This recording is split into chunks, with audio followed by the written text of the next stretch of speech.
আসসালামু আলাইকুম স্টুডেন্টস, আজি আমি কৰিম ক্লাছ 10 ম্যাথ চেপ্টাৰ নাম্বাৰ 6 ত্ৰিভুজ।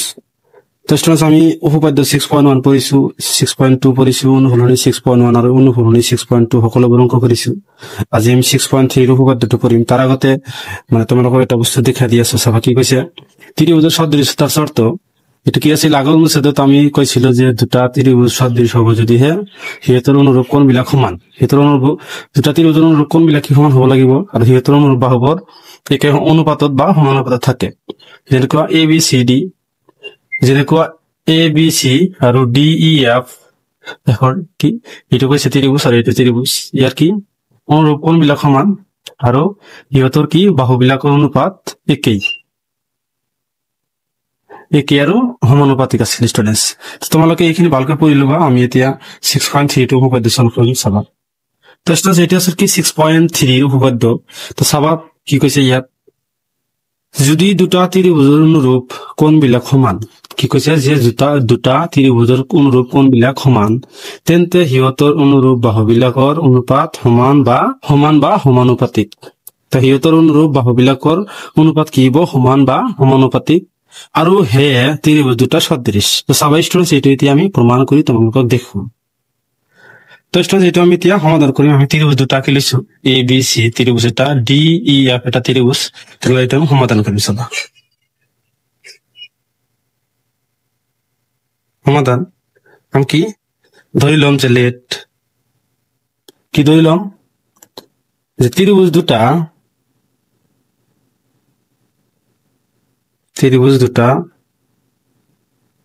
কোন কোন হয়? ত্ৰিভুজ এ বি সি, তাৰ মানে এই ত্ৰিভুজটিৰ কথা কৈছে, ত্ৰিভুজ এ বি সি আৰু ত্ৰিভুজ ডি ই এফ, এই ত্ৰিভুজটিৰ কথা কৈছে। ডি ই এফ এটা ত্ৰিভুজ যাতে কি সিহঁতৰ অনুৰূপ কোণবোৰ সমান। তেনেহলে আমি কি লিখিম? এৰ অনুৰূপ কোণ কি? ডি, বিৰ অনুৰূপ ই, আৰু সি কোণৰ অনুৰূপ কি হ'ব? এফ। তেনেহলে এটা আমি এতিয়া লিখি দিম যে angle A is equal to angle D. তাৰপিছত কি লিখিম? Angle B is equal to angle E, আৰু angle C is equal to angle F. এটা আমি জানো, কাৰণ সিহঁতৰ অনুৰূপ কোণবিলাক সমান। তাৰপিছত আমাক কি লিখিম যে আমি প্ৰমাণ কৰিব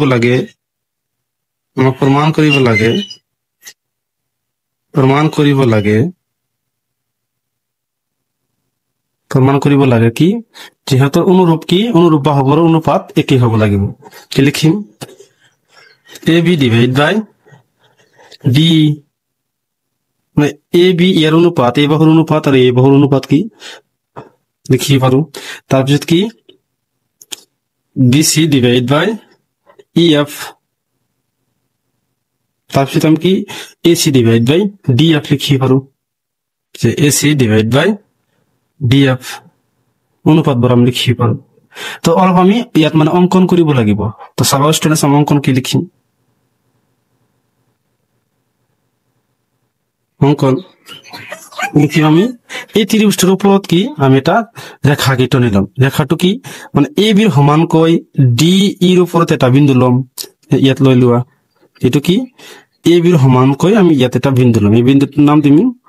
কি দিম? পি। আকৌ এ চিৰ সমানকৈ ডি এফৰ ওপৰত এটা বিন্দু ল'ম, ডি এইটো কি কিউ দিবা। তাৰপিছত তুমি কি কৰিবা? পি কিউটো সংযোগ কৰি দিবা। পি কিউটো তুমি সংযোগ কৰি দিবা। তো এইটো আমি এতিয়া লিখি লম।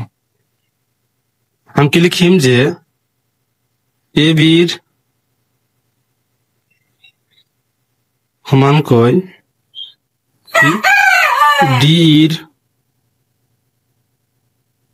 ওপৰত এটা বিন্দু লোৱা হল। কি বিন্দুটো আমি কি জানো? কিউ। তাৰপিছত তুমি কি লিখিবা? এ চিৰ সমানকৈ ডি এফৰ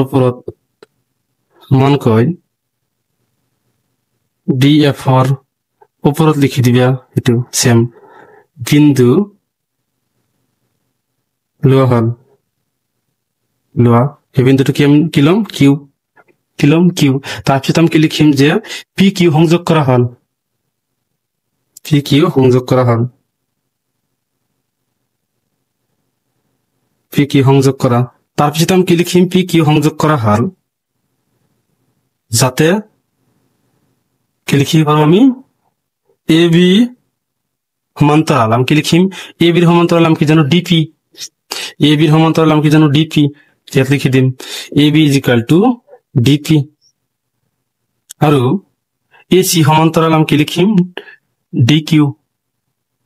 এ C is equal to D Q এটা আমি লিখিম স্টুডেন্টস এতিয়া আমি এটো প্ৰমাণ কৰি দেখুৱাম প্ৰমাণ কৰিম তাম কি লিখিম যে ত্ৰিভুজ এ বি সি আৰু ত্ৰিভুজ বি পি কিউত हम কি ত্ৰিভুজ লম এ বি সি ত্ৰিভুজটো লম আৰু ডি পি কিউ এই ত্ৰিভুজটো লম তো ইয়াৰ পৰা আমি কি লিখি পাৰো চাবা যে A B is equal to ডিপি এটা আমি জানো এটা আমি কি লিখিম অঙ্কন মতে কি লিখিম অঙ্কন মতে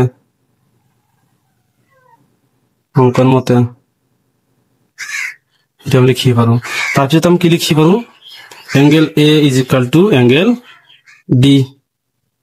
এটা আমাক কি দিয়া আছে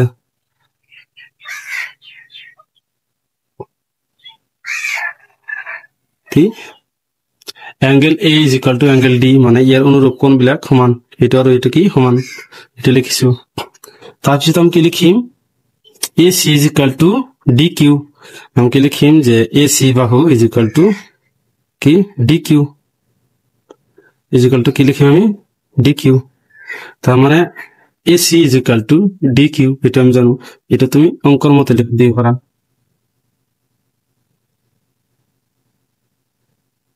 স্টুডেন্টস हम কি লিখি পারো A C is equal to D Q মানে কি A C is equal to D Q এটা সমান্তরাল লিখি পারো এটা কি অঙ্কন মতে লিখি পারো তারপর আমি কি লিখি পারো সাবা এতে ত্রিভুজ এ বি সি সর্বভৌম এটা কি চিন জানো আমি সর্বভৌম জানো সর্বভৌম ত্রিভুজ ডি পি কিউ এটা আমি সর্বভৌম কি লিখি পারো সর্বভৌম লিখি পারো কি শর্ত মতে বাহু কোণ বাহু এস এ এস সর্বভৌম কি শর্ত তারপর আমি সাবা আমি লিখি পারো এটিকে angle E is equal to আমি কি লিখি পারো angle B is equal to আমি কি লিখি পারো angle B is equal to এই কোণ আৰু এই কোণটো কি আমি জানো সমান জানো পি কোণ বুজালে কি এইফালে বুজাব পাৰে এইফালে বুজাব পাৰে তেনেহলে পি কোণ বি কোণ ইজ ইকুয়াল টু আমি কি লিখিম ডি পি কিউ লিখিম আমি তাৰ মানে এই কোণটো বুজাব কি লিখিম ডি পি কিউ এই কোণটো বুজাইছে তাৰপিছত আমি এটা কি শৰ্ত হিচাপে লিখি পাৰো যে সি পি সিটি তাৰ মানে এটোৰ আছে কি সৰ্বভৌম ত্ৰিভুজৰ অনুৰূপ অংশবোৰ কি জানো আমি সমান জানো তাৰপিছত আমি কি লিখিম আকৌ আমি কি লিখি পাৰো যে angle B is equal to angle E এটা আমাক দিয়া আছে এটা আমি কি লিখিম দিয়া আছে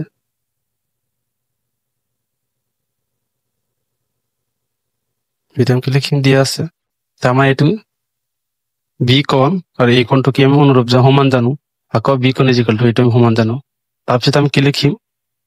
তোমালোকে এক নম্বৰ দিয়ে দিবা যে নাম থবা এক নম্বৰ এটা নাম দিয়া 2 নম্বৰ তাৰপিছত আমি কি লিখিম এতেকে 1 আৰু 2 ৰ পৰা এতেকে 1 আৰু 2 ৰ পৰা 1 আৰু 2 ৰ পৰা 1 আৰু 2 ৰ পৰা আমি কি লিখি পাৰো যে angle B is equal to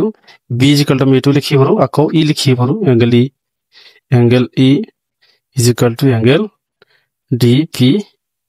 Q মানে পি কোণটো বুজাইছে যেটো মিডলত থাকে এটো বুজাইছে তাৰপিছত আমি কি লিখি পাৰো যে যেহেতু এঙ্গেল ই আৰু ত্রিভুজ ত্রিভুজ কি ডিপি কিউর কি অনুরূপ কোণ লিখি আমি অনুরূপ কোণ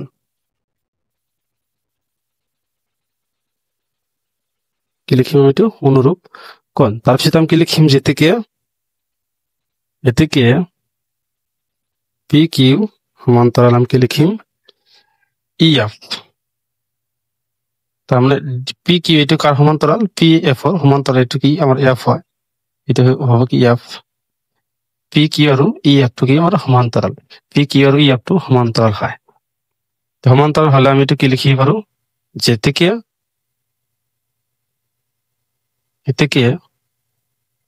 ত্রিভুজ ডিইএফ ডিইএফ কি লিখিম সেলসিয়াস উপপাদ্য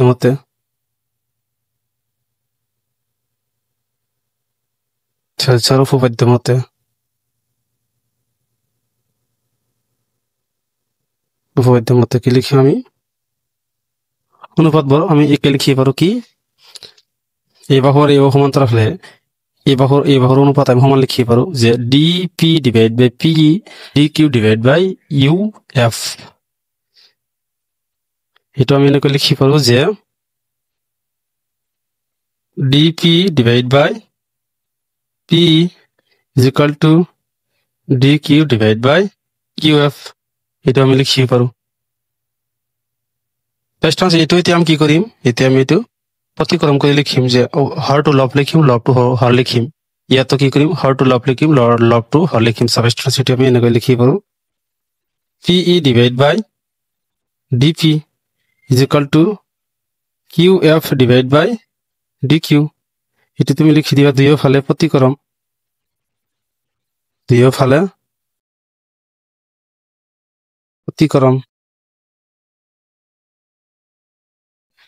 কি লিখি দিবা প্ৰতিক্ৰম মানে উল্টা কৰি আমি কি ইয়াৰ লগত 1 দুয়োফালে 1 যোগ কৰি দিম P divide by DP plus 1 is equal to Q F divide by D Q plus 1 কি লিখি দিম দুয়োফালে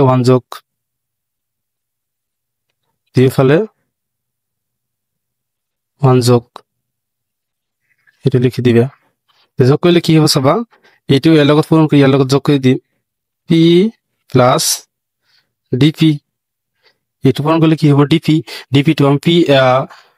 টো আমি পি ই লগত যোগ কৰি দিম divide by DP is equal to কি লিখিম Q F plus D Q divide by কি লিখিম ডি কিউ এটা আমি লিখিম তাৰপিছত আমি কি লিখিম চাবা স্টুডেন্টস পি প্লাস ডিপি এটা যোগ কৰিলে কি হ'ব চাবা পি ই প্লাস ডিপি কি কৈছে যে পি ই প্লাস ডিপি মানে পি আৰু ই এইখিনি আৰু এইখিনি যোগ কৰিলাম কি পাম ডি ই পাম এইখিনি আৰু এইখিনি যোগ কৰিলাম কি পাম ডি ই নালাম লিখি পাৰো যে D divide by DP is equal to কি Q F plus D Q মানে Q F plus D Q এইখিনি আৰু এইখিনি যোগ কৰিলে আমি গোটেইখিনি পাম গোটেইখিনিৰ নাম কি আছিল ডি এফ নাম কি লিখিম D F divide by D Q তাৰপিছত স্টুডেন্টস যেটো আমি কি কৰিম এটা আকৌ আমি প্ৰতিক্ৰম কৰি দিম তেনেহলে প্ৰতিক্ৰম কৰিলে কি হ'ব DP divide by D is equal to এটা কি হ'ব D Q divide by D F এটা ইয়াত লিখি দিবা যে আকৌ প্ৰতিক্ৰম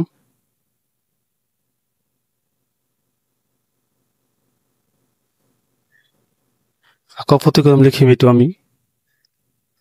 তাৰপিছত আমি কি লিখিম স্টুডেন্টস চাবা এটা আমি কি লিখি পাৰো ডিপি ইজ ইকুয়াল টু আমি কি লিখি পাৰো এ বি